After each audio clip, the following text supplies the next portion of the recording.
Sekarang kita beralih ke bahagian yang paling excited, iaitu langkah Sheraton. Soalan pertama saya mengenai langkah Sheraton. Adakah Tun sememangnya tiada sebarang pengetahuan dan juga tidak meramalkan Tan Sri Muhyiddin Yassin akan mengkhianat Tun dengan menggadaikan kepentingan parti semasa langkah Sheraton? Adakah Tun memang tidak tahu? Saya tak tahu tentang langkah Sheraton, tapi kan petang tu dia orang panggil lah, jemput saya pergi sama. Tapi pada masa itu saya kecewa kerana parti saya tolak pendapat saya. They have lost confidence dengan saya. Saya nasihat parti bersatu, janganlah buat keputusan lagi, tunggu, bagi saya masa sikit. Jadi saya minta 1 minggu baru kita buat keputusan. Dan saya berpendapat bahawa tak patut keluar daripada Pakatan Harapan. Nak join pula kita punya musuh, itu tak kena. Kita janji kepada rakyat. Rakyat pilih kita pasal janji kita. Jadi Muhyiddin dengan ada beberapa kad ahli buat keputusan keluar daripada Pakatan Harapan. Saya minta 1 minggu. Tapi bila saya balik, saya malam itu juga saya dengar mereka ada perjumpaan di Sheraton. Dan dalam perjumpaan itu terdapat orang UMNO, orang PAS dan orang Bersatu. Jadi ini bukan keputusan parti. Nak ada perjumpaan. Kita cuma buat keputusan dalam 1 minggu kita akan keluar kalau kita bersetuju. Tetapi ini belum apa lagi dah mereka ada satu perjumpaan. Walaupun mereka jemput saya berasa kecewa kerana saya sudah ditolak sebagai chairman parti. Saya punya pendapat ditolak. Macam mana saya nak pergi? Saya bukan mewakili pendapat Bersatu pada masa itu. Dan saya pada masa itu amat kecewa. Saya fikir kalau dah Bersatu tak terima pendapat saya sepatutnya saya keluarlah, kita letak jawatan lah. Jadi kalau saya letak jawatan sebagai chairman Bersatu, maka saya punya kedudukan sebagai Perdana Menteri pun jatuh jugalah. Pasal saya bukan lagi jadi chairman. Dan pada masa yang sama, bila saya tahu mereka nak ada perjumpaan di Sheraton, bermakna mereka sudah buat keputusan. Kalau mereka buat keputusan, termasuk dengan Azmin dan lagi orang lain, cukup bilang dan Pakatan Harapan akan jatuh. Bila Pakatan Harapan jatuh, saya sendiri tak bolehlah nak kekal sebagai Perdana Menteri. Saya tak boleh jadi Perdana Menteri dah. Sebab itu saya letak jawatan sebagai Chairman Bersatu dan sebagai Perdana Menteri. Pada masa itu, Pakatan Harapan dah kalah. Tapi Tun, semasa menghadap Yang di-Pertuan Agong pada 26 hari bulan Februari, kalau PH tetap mengunti Tun sebagai Perdana Menteri yang baru selepas langkah Sheraton, Tun akan kekal menjadi PM. Tetapi mereka telah memilih untuk mengunti Dato' Seri Anwar Ibrahim. Alasan mereka adalah mereka menjemput Tun untuk mempengerusikan mesyuarat Agong Pakatan Harapan sebelum undian tersebut. Tetapi Tun telah tidak menjawab kepada jemputan itu dan enggan menghadiri mesyuarat itu. Apakah alasan Tun kenapa tak nak hadir ke mesyuarat itu? Kalau Tun hadir, mereka undi Tun, sekarang masih Kerajaan Pakatan Harapan. Sebenarnya bila saya dijemput, saya pada masa itu sudah ditolak sebagai pengurusi Bersatu. Kerana mereka tak ada kepercayaan kepada saya. Jadi saya nak pergi sebagai apa? Nak pergi sebagai ahli biasa? Tentu tak boleh. Lagipun saya berpendapat bahawa PH kalau betul-betul sokong saya akan bagi undi kepada saya. Sebenarnya sebelum daripada itu ada satu mesyuarat Presidential Council dan mereka penuh kepercayaan kepada saya. Mereka berkata kepada saya, soal saya nak berhenti itu hak saya. Bila pun saya boleh berhenti. Kalau tak mau berhenti pun tak apa. Jadi saya percaya mereka akan undi saya. Saya tak ingat mereka akan undi orang lain. Tapi dalam mesyuarat itu, Anwar telah beritahu kepada PH bahawa dia mempunyai cukup bilang. Dia mempunyai majoriti. Tapi itulah Anwar selalu kata dia ada majoriti. Dan oleh kerana itu, PH undi Anwar. Tapi PH dapat cuma 92 undi. Saya dapat 62. Bukan daripada PH. Daripada orang lain yang bagi. Dan mereka pun daripada parti lain pun sokong saya. Jadi saya dapat 62, Anwar dapat 92.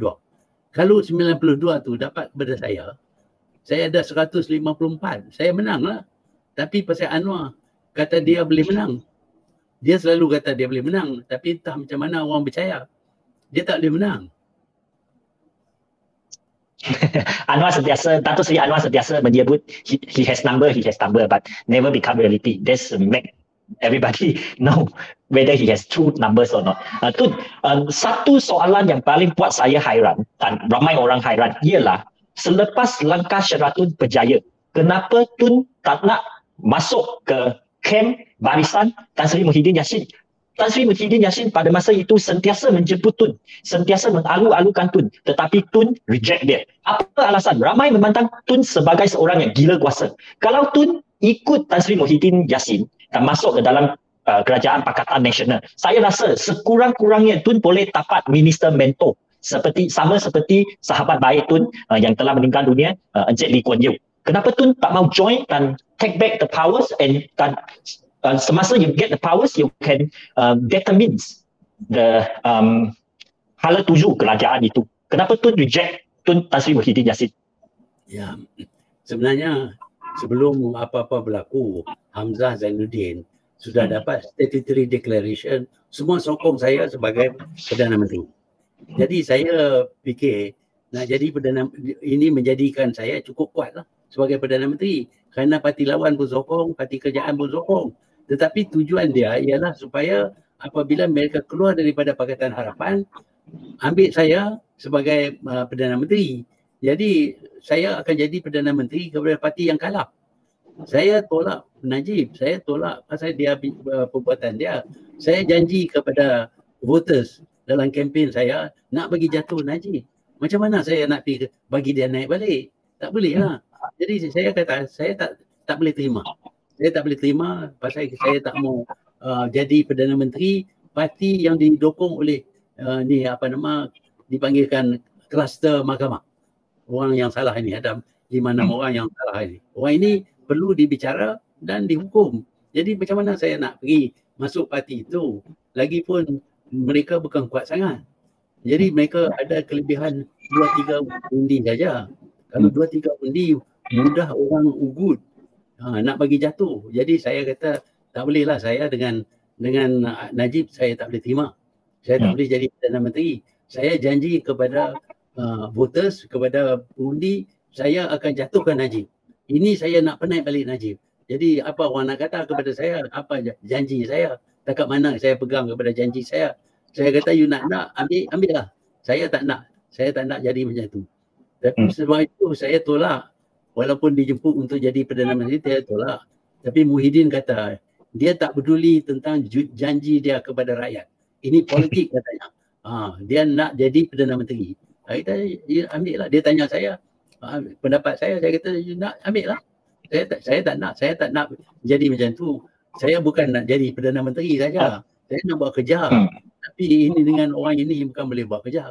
Orang ini terlibat dengan curi duit, skandal macam-macam. Macam mana saya nak kerjasama dalam satu parti yang mana Najib boleh jatuhkan saya bila-bila masa. Saya bagi tahu kepada Muhyiddin, you masuk dengan ini, you akan hadapi masalah. Sebenarnya dia hadapi masalah, Najib selalu kacau dia, nak bagi dia jatuh. Pasal Najib punya tujuan bukan nak buat Malay Muslim government. Dia nak balik kuasa supaya dia dapat lepas diri dia daripada tuduh dia. Jadi tu 2 bulan selepas ini Tan Sri Muhyiddin Yassin telah berpisah dengan kluster mahkamah ini. Zahid telah menarik balik sokongan dia kepada kerajaan. Kenapa pada masa itu Tun tak nak backup Tan Sri Muhyiddin Yassin? Dan dengan ini saya rasa dengan pengaruh Tun, kerajaan Tan Sri Muhyiddin Yassin boleh kekal dan kluster mahkamah ini akan menjadi loser. Kenapa Tun tak nak join pada masa itu, pada akhir bulan Julai yang lalu? Dia nak tarik keluar 15 orang. Saya cuma ada 4 orang saja. Kalau saya masuk pun dia tak boleh ada majoriti.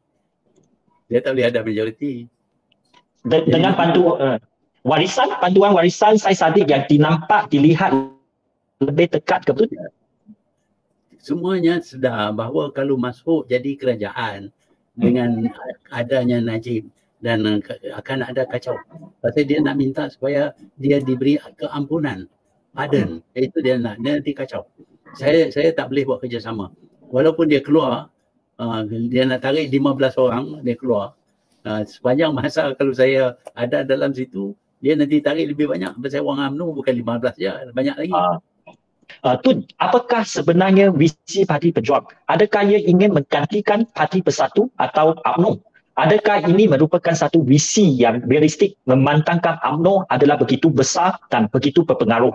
Tambahan lagi, Tun telah berulang kali menyatakan dalam tanah air sudah terdapat terlalu banyak Parti Melayu dan ia menyebabkan perpecah belahan politik orang Melayu.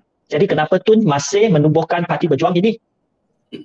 Saya buat Parti Bersatu pada mulanya nak bagi jatuh Najib pasal dia korup. Lepas itu bila Muhyiddin join up dengan Najib, saya tak boleh ada bersama. Sebab itu saya nak lawan against corruption. Saya tinggal 4 orang aja nak lawan corruption. Tapi saya fikir kalau negara ini amal corruption, kita akan hancur.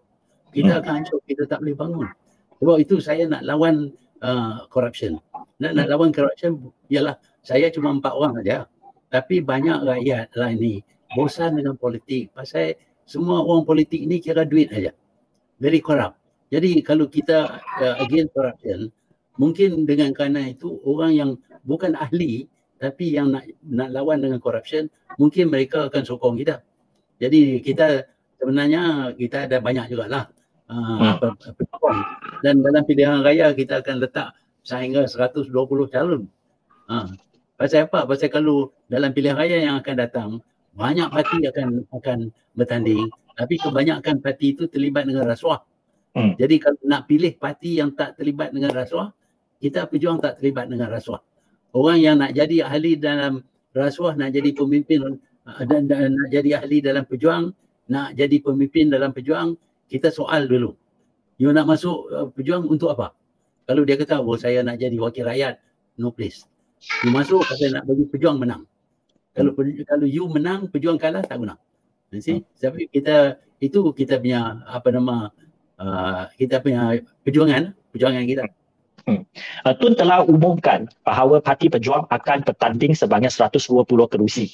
Adakah Tun berhasrat untuk menawarkan diri sebagai calon Perdana Menteri jika Pejuang menang besar? Kalau tidak, siapakah calon Perdana Menteri bagi Parti Pejuang? Ya, dalam kita punya strategi, kita tak bagi nama orang. Ya, banyak orang suruh saya bertanding, suruh jadi Perdana Menteri. Saya tak mau bertanding dah. Tapi bila kata tak mau bertanding, banyak orang kecewa, dia tak mau. Jadi tak apalah, waktu ni saya belum buat keputusan. Tapi kita nak supaya orang Melayu, orang Cina, orang India yang anti rasuah akan sokong. Because kita tahu Pejuang ini kepimpinan dia datang daripada the old leadership of AMNO masa saya dulu. Jadi kita dulu kita berjaya majukan negara sehingga dikenali sebagai Asian Tiger. Kita tak buat kerja untuk diri sendiri. Walaupun saya dituduh korup. Tapi apa bukti yang saya korup? I don't take money from it. Dalam parti pun semua belanja semua untuk saya bayar sendiri. Saya tak minta duit parti pun. Duit kerja saya tak pernah ambil.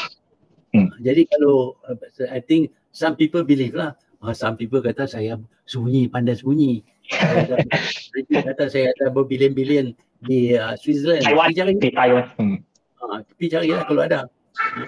Saya satu share pun tak ada dalam stock market. Saya satu share pun tak ada. Cuma ada satu share yang saya beli sebelum saya jadi wakil rakyat.